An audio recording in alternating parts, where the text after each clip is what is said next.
Selamat siang Bapak dan Ibu-Ibu. Puji syukur kita panjatkan kehadirat Tuhan karena sampai hari ini kita masih diberi kesehatan dan masih kita sampai hari ini dapat beribadah juga walaupun kita masih beribadah di rumah. Kita patut bersyukur kepada Tuhan dan menyerukan namanya. Kita menyanyi dan memuji Tuhan dengan jiwa kita seumur hidup kita. Mari kita naikkan pujian dari PKJ 7 bait 1 dan 3. Bersyukurlah pada Tuhan.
Mari Bapak Ibu, sebelum kita melanjutkan persekutuan kita naikkan doa pengakuan dosa kita. Bapa di surga, puji syukur kami naikkan kepadamu sampai saat ini. Kami masih diberi kesehatan dan kekuatan. Ini bukan karena kuat kami, tapi ini semua adalah berkat anugerah yang sudah kau berikan pada kami sampai saat ini. Tapi apa balas kami kepadamu ya Bapa, di mana kami masih saja mendukakan Engkau melalui setiap tutur kata dan perilaku kami, yang selalu menyakiti hati sesama kami. Ya Bapa, ampunilah kami dan layakkanlah kami dalam mengikuti ibadah komisi dewasa ini. Hanya dalam nama Tuhan Yesus kami telah berdoa dan mohon ampun daripadamu. Amin. Kata pembuka untuk komisi dewasa hari ini adalah pergulatan iman sang peziarah. Nanti bacanya diambil dari Kejadian 17 ayat 1 sampai 7, dilanjutkan ayat 15 sampai 16. Untuk kata pembuka ini diambil dari Kejadian 17 ayat 16.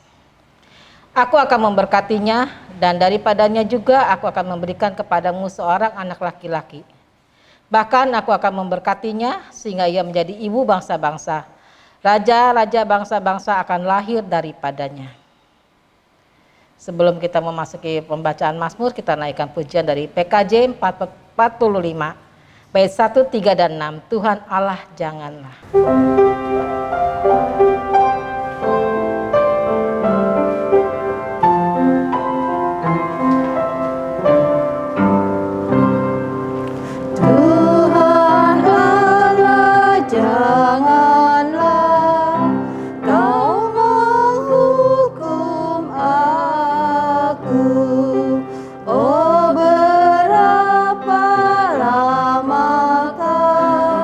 Lanjut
Bapak Ibu sekalian, mari kita membaca Mazmur bersama-sama dari Mazmur pasal 22 ayat 23 sampai 32.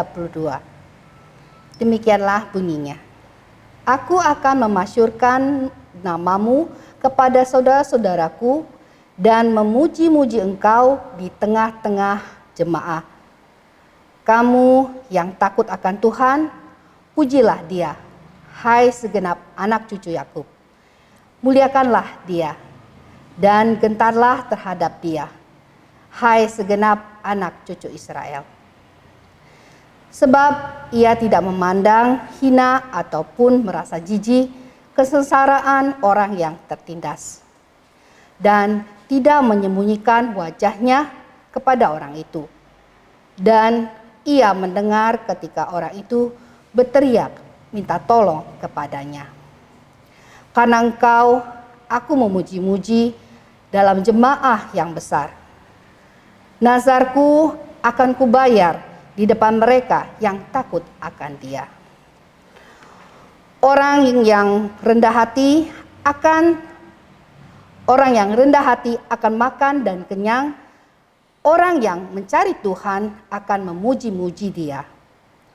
Biarlah hatimu hidup untuk selamanya.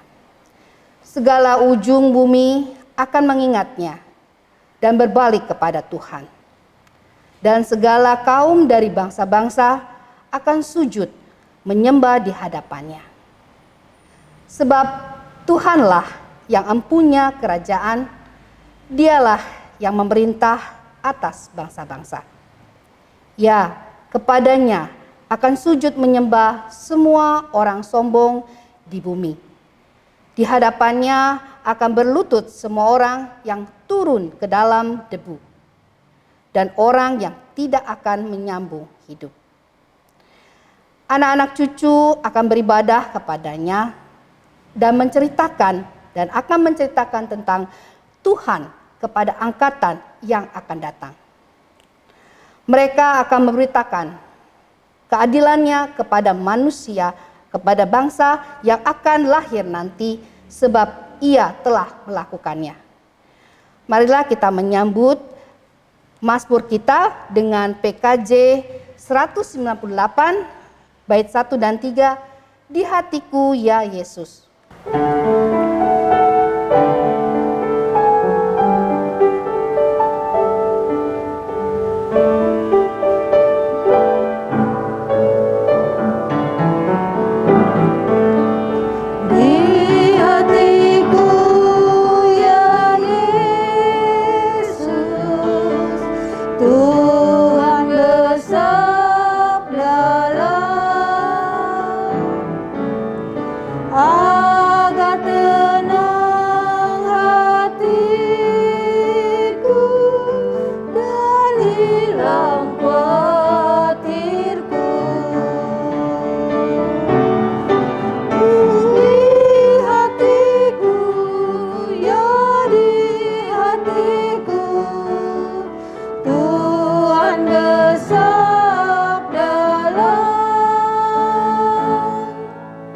Ku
Saudara-saudara, mari saya ajak kita untuk berdoa. Kita berdoa. Kami akan membaca bagian Alkitab, firman Tuhan. Kami percaya firman ini kekal dari dulu, sekarang, bahkan selama-lamanya. Firman ini tak terbatas. Namun kami sendiri adalah manusia yang terbatas. Oleh karenanya ya Bapa, tolonglah kami yang terbatas ini, yang kadang sulit memahami jalan pikiran Tuhan ini. Bukakan, cerahkan akal budi kami, hati kami, supaya kami paham firman ini. Dan dengan paham itulah kami dapat melakukan firman ini dalam hidup sehari-hari. Kau juga yang menolong hamba-Mu dalam kelemahan keterbatasannya, supaya ia dapat menyampaikan sabda Tuhan dengan sebaik-baiknya, seturut dengan apa yang Engkau kehendaki. Dalam nama Tuhan kami Yesus Kristus kami berdoa kepada Bapa di surga. Amin. Ibu bapak, saudara yang dikasihi Tuhan, tadi sudah disampaikan dalam kata pembuka bahwa tema pada saat ini adalah pergulatan iman sang peziarah. Keren banget ya, temanya kayak judul sinetron. Jadi jangan sinetron Korea aja yang ditonton. Kita saat ini mau menyimak sebuah kisah juga yang tak kalah menariknya dari pembacaan Alkitab, Kejadian 17 ayat pertama sampai dengan ke-7, nanti disambung dengan ayat 15 dan 16. Saya akan bacakan untuk kita semua. Anda boleh menyiapkannya juga bacaan ini di rumah masing-masing. Kejadian 17 ayat pertama sampai dengan 7, lalu 15 dan 16 begini. Ketika Abram berumur 99 tahun, maka Tuhan menampakkan diri kepada Abram dan berfirman kepadanya, "Akulah Allah yang Maha Kuasa. Hiduplah di hadapanku dengan tidak bercela. Aku akan mengadakan perjanjian antara aku dengan engkau, dan aku akan membuat engkau sangat banyak." Lalu sujudlah Abram, dan Allah berfirman kepadanya, "Dari pihakku, inilah perjanjianku dengan engkau.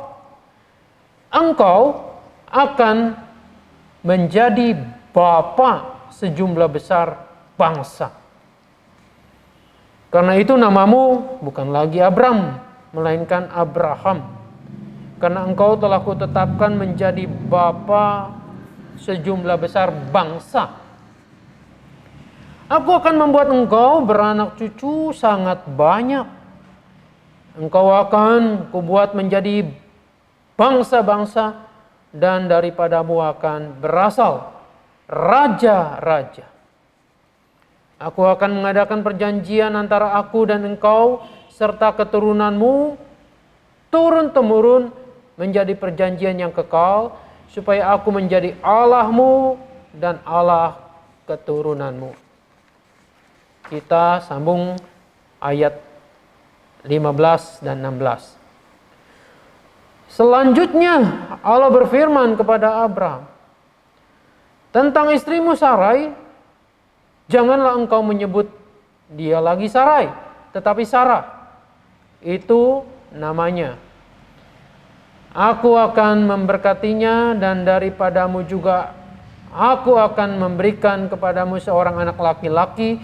Bahkan aku akan memberkatinya, sehingga ia menjadi ibu bangsa-bangsa, raja-raja, bangsa-bangsa akan lahir daripadanya." Sampai demikian jauh pembacaan Alkitab. Yang berbahagia, yang mau mendengarkan firman Allah, memelihara, dengan melakukannya. Hosana. Saudara-saudara, tadi saya katakan bahwa judulnya ini menarik. Pergulatan iman sang peziarah. Apa sih artinya pergulatan itu? Pergulatan mungkin ada dalam dunia olahraga gulat misalnya ya. Bela diri. Pergulatan adalah sesuatu yang dilakukan bukan sekejap, tetapi terus-menerus mempergunakan daya, mempergunakan tenaga, pikiran, seluruh apa yang dimiliki oleh seseorang. Jadi di dalam pergulatan juga ada strategi, lalu ada juga pemikiran kita yang dicurahkan, waktu dan lain sebagainya. Melalui tema ini ternyata iman itu bukan sekali jadi. Contohnya kalau sekali jadi itu apa? Ya, aku percaya kepada Allah. Dia yang maha kuasa melakukan segala apapun juga. Dan daripadanya lah aku terpelihara dan seterusnya. Aku akan selamat di dalam Tuhan itu. Ini bukan begitu. Bukan sekali jadi, aku percaya sudah selanjutnya beres. Aku percaya kepada Yesus sebagai juru selamat. Aku percaya kepada Dia sumber segala berkat. Yang mampu memulihkan sakit penyakit. Yang mampu mendatangkan kemakmuran, kekayaan. Maka selesai. Enak bener ya kalau hidup agama seperti itu, atau hidup orang percaya begitu. Tidak demikian. Saudara-saudara, kita dikatakan juga dalam bagian tema kita peziarah. Nanti peziarah yang dimaksudkan dalam kitab Kejadian tentu adalah Abram yang kemudian berganti nama Abraham. Ini pun mestinya berlaku buat kita bahwa kita adalah dalam peziarahan. Peziarahan itu erat kaitannya dalam perjalanan kehidupan. Selama kita masih hidup, masih berziarah, masih ada di dunia ini, selama itulah iman kita terus-menerus bergejolak, terus-menerus mengalami pergulatan. Jadi iman percaya kepada Allah, adanya Allah yang memelihara, yang maha kuasa, adanya Kristus yang menolong menyelamatkan kita, bukan hanya berhenti saat Anda dan saya dibaptiskan, mengaku percaya atau beribadah saja. Tapi dalam keseharian terus-menerus itu kita bergulat dengan iman, dengan kenyataan. Ini menarik yang kita baca tadi. Saudara-saudara, yang kita baca adalah Kejadian pasalnya yang ke-17 itu. Kejadian 17 ini kalau dibaca lengkap itu LAI, Lembaga Alkitab Indonesia, memberikan judul sunat sebagai tanda perjanjian Allah dengan Abraham. Lalu bagian-bagian yang kita lihat, kita baca itu sebetulnya adalah pembaruan kembali perjanjian. Kalau kita lihat, pemanggilan Abraham itu sudah mulai ada dalam Alkitab, dalam kitab Kejadian pasal 12. Abraham dipanggil dari sukunya, dari rumah orang tuanya, ayahnya, untuk mengikuti apa yang dijanjikan, dipercayakan Allah kepadanya. Nah, ini memang keren sekali, hebat sekali. Ya. Abraham dipanggil dalam keadaan yang sudah makmur, dalam keadaan yang sudah nyaman bersama kaum kerabat keluarganya, orang tuanya itu.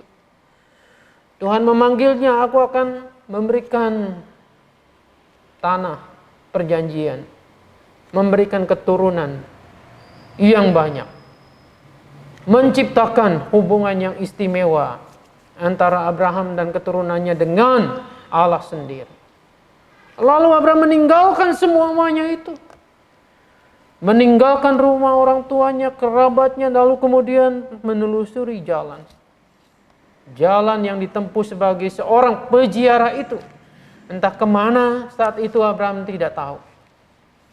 Nah, saudara-saudara, disitulah kemudian orang menamakan Abraham ini Bapak Iman. Bapak orang percaya. Karena percaya saja dia pergi. Dia mengikuti panggilan. Dia mempercayakan hidupnya akan janji Tuhan itu. Namun di tengah perjalanan, bukannya Abraham juga tidak mempertanyakan janji-janji itu. Saya kira wajar ia bertanya, ia mempergumulkan, ia menanyakan ulang akan janji Tuhan itu. Janji diberikan banyak keturunan. Daripadanya lah akan lahir raja-raja bangsa-bangsa. Tapi kok istrinya Sarai itu enggak hamil-hamil? Bagaimana bisa? Bagaimana mungkin? Itu jalan pikiran manusia. Kalau keturunan itu akan menjadi bangsa yang banyak, seperti pasir di laut, bintang di langit. Ini kan erat kaitannya dengan anak. Anak satu aja belum keluar-keluar, istrinya nggak mengandung-andung. Bagaimana mungkin akan menjadi bangsa yang besar? Pertanyaan yang sangat manusiawi. Nah, saudara-saudara, lalu kemudian dari pertanyaan-pertanyaan ini timbullah sebuah mungkin pergumulan dan ingin mencari jalan sendiri. Akhirnya ketimbang menunggu lama, Sarai memberikan Hagar, hambanya itu, menjadi istri dari Abraham. Dan disitulah mereka berharap mungkin saja melalui hamba ini dapat hadir keturunan. Nah, saudara-saudara, bukankah juga demikian dengan kita? Ketika janji-janji Allah dirasakan begitu sulit untuk mendekati kenyataan, ketika hidup yang tidak selalu mudah ini, maka kemudian kita pun mencari solusi sendiri, mencari jalan pintas sendiri.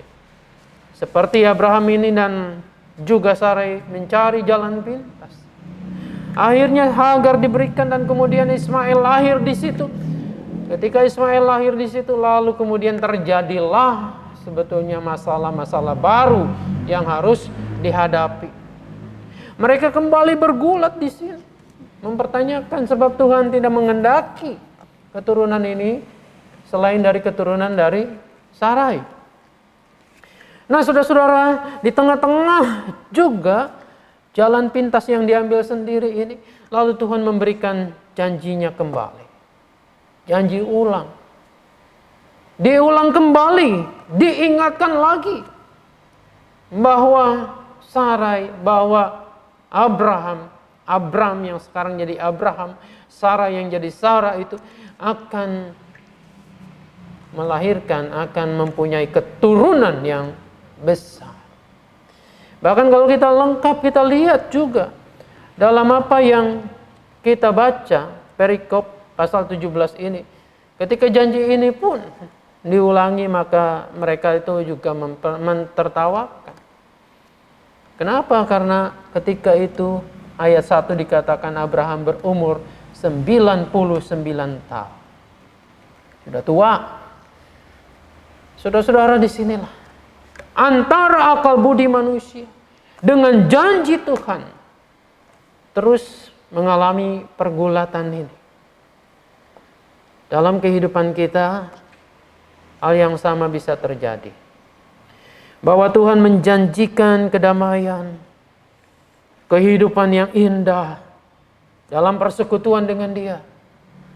Lalu kemudian kehidupan yang tidak pernah mengecewakan. Tapi kenyataan yang seringkali kita alami justru terbalik dan kemudian kita mempertanyakan ulang. kita bergulat dengan keyakinan kita. Betulkah Tuhan yang sedemikian itu, yang aku sembah itu, adalah Allah yang betul-betul peduli. Allah yang betul-betul merancangkan rancangan damai sejahtera dan bukan rancangan kecelakaan buat kita. Nah, saudara-saudara, disinilah kemudian Tuhan memberikan jawaban kalau dulu kepada Abraham, kepada Sarai, bahwa Tuhan tidak pernah lupa akan janjinya. Tuhan akan menepati janjinya itu. Dan manusia diminta untuk terus-menerus mengikuti apa yang Dia kehendaki. Di sini pun buat kita, ketika Anda dan saya diperhadapkan pada masalah, pada pergumulan hidup, bukan berarti bahwa Tuhan itu lupa akan janjinya. Bukan berarti bahwa Tuhan itu tidak sayang kepada Anda dan saya. Saudara-saudara, Tuhan mencintai Abraham dan Sarai. Tuhan mencintai Anda dan saya. Dia ingat akan janji penyelamatan itu. Dan ketika kita dibiarkannya, seolah-olah dibiarkan melewati jalan yang tidak mudah, yang terjal, yang sulit ini, sebenarnya di situ harus kita maknai bahwa Tuhan sedang mendidik, mengajar kita, bukan sebagai manusia-manusia yang gampang mengeluh, yang gampang menyerah. Tapi Tuhan ingin membentuk kita menjadi anak-anaknya yang tangguh, anak-anaknya yang selalu berserah, mempercayakan diri kepadanya, kepada Tuhan. Sebab disinilah letak iman yang sesungguhnya, yaitu berani mempercayakan diri kepada apa yang tidak dapat digoyahkan, yaitu Allah sendiri. Di tengah-tengah kehidupan yang sulit ini, kita berani mempercayakan hidup kepada Tuhan. Disitulah seharusnya yang terjadi Anda dan saya menjadi tenang. Kita merasakan kedamaian. Walaupun di sekitar kita mungkin tidak damai. Biarlah Tuhan menolong kita semua, sehingga dalam pergulatan iman yang harus kita lewati, hari demi hari, jam demi jam, detik demi detik ini, kita terus mengandalkan dan berpegang pada janji Tuhan. Percayalah bahwa Tuhan itu tidak pernah mengecewakan. Setidaknya ini dibuktikan nanti dalam perjalanan kehidupan Abraham Sarai selanjutnya. Bahwa betul liku-liku perjalanan, penziarahan itu harus mereka lewati. Tetapi di ujungnya nanti orang akan melihat bahwa benar dari Abraham, dari Sarai itu akan lahir raja-raja, akan lahir keturunan yang berkualitas, akan lahir umat Allah sendiri. Biarlah Tuhan menolong Anda dan saya untuk tetap yakin dan menang dalam pergulatan di dalam iman kita. Tuhan Yesus menolong, memberkati kita. Amin. Marilah Bapak dan Ibu, saatnya kita akan memberikan persembahan. Saya akan membacakan nats persembahan yang diambil dari 1 Tawarik 29 ayat 14. Sebab siapakah aku ini dan siapakah bangsaku, sehingga kami mampu memberikan persembahan sukarela seperti ini. Sebab daripada mula segala-galanya, dan dari tanganmu sendirilah persembahan yang kami berikan kepadamu. Penyerahan persembahan dapat dilakukan dengan cara transfer ke rekening BCA GKI Mangga Besar dengan nomor 6840299340, atau saudara memasukkannya dalam amplop, disimpan dalam sebuah tempat, dan nanti ketika kita sudah dapat beribadah, kita dapat menyerahkannya ke gereja. Untuk mengiringi persembahan, kita naikkan pujian dari PKJ 148 bait 1 dan 4. Terima kasih ya Tuhanku.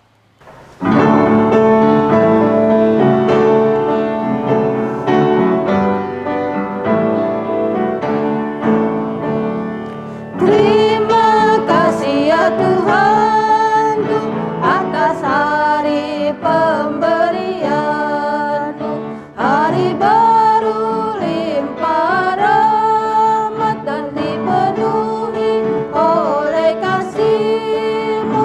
Kau curahkan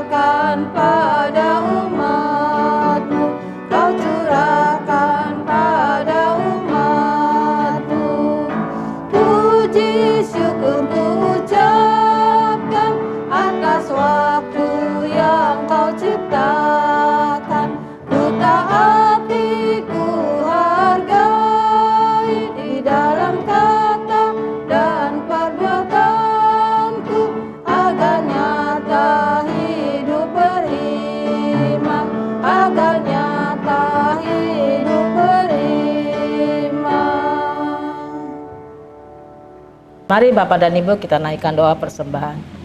Bapa yang di surga, kembali kami datang kepadamu. Kami mengucap syukur atas segala berkat yang sudah Kau berikan pada kami. Baik itu berkat kesehatan maupun berkat materi. Bapa, sekarang kami membawa sebagian dari berkat-Mu. Berkatilah tangan-tangan yang akan mengelolanya. Dan berikanlah mereka hati yang bijak dalam menggunakan persembahan ini. Bapa, kami juga rindu untuk mempersembahkan tubuh kami ini sebagai persembahan yang hidup dan yang kudus di hadapan-Mu. Hanya dalam nama Tuhan Yesus kami telah berdoa dan mengucap syukur. Amin.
Ibu Bapak sekalian, mari kita berdoa.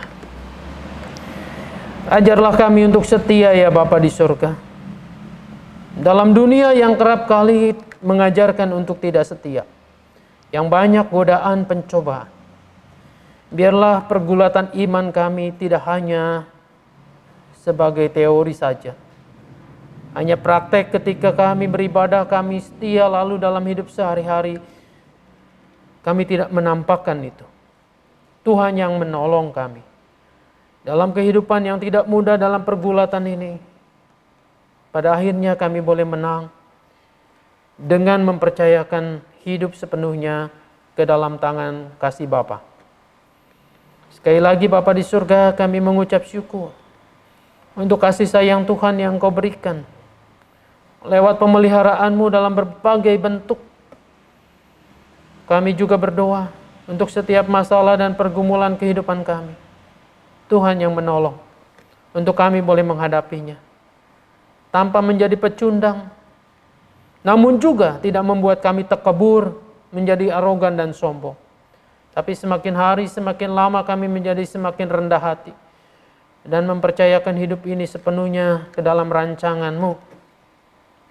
Kami berdoa ya Bapa pada saat ini untuk setiap kami yang mungkin pada saat ini merayakan hari jadi kami, Tuhan juga yang menolong.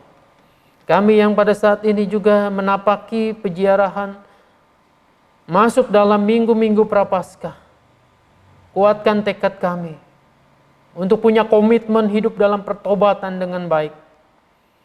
Engkau yang menolong juga gerejamu, khususnya GKI Mangga Besar ini, untuk setia melakukan pekerjaan yang Tuhan amanatkan kepada kami semua. Memang pada saat ini suasana ibadah tidak memungkinkan untuk kami lakukan di rumah Tuhan, di gereja ini. Tetapi ini kami dapat lakukan di rumah masing-masing. Jadikanlah rumah kami, keluarga kami sebagai gereja kecil kami. Tuhan yang menolong sehingga kedamaian terjadi dalam rumah tangga kami. Konflik-konflik dalam rumah tangga kami, Tuhan biarlah yang menolong. Sehingga kami menjadi anak-anak Tuhan yang mencerminkan cinta kasih-Mu. Bapa, kami mengingat juga anak-anak kami, cucu-cucu kami. Ketika mereka juga sedang menunaikan tugas tanggung jawab mereka sebagai murid-murid, sebagai anak-anak sekolah yang sementara terhambat. Kuatkan mereka. Berikan senantiasa semangat yang baik supaya mereka terus belajar. Tuhan Bapa di sorga, ada banyak hal yang kami inginkan, kami pohonkan kepadamu. Tapi kami percaya bahwa Tuhan di dalam Kristus mengerti. Engkau adalah sahabat kami yang tahu persis akan setiap pergumulan kami. Oleh karena itu biarlah kami belajar berserah dan mengandalkan Tuhan untuk apapun yang sedang kami hadapi.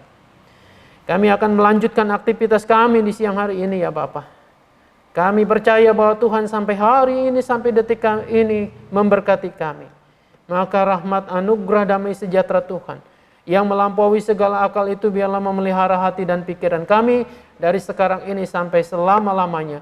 Di dalam nama Tuhan kami Yesus Kristus kami berdoa kepada Bapa di sorga. Amin.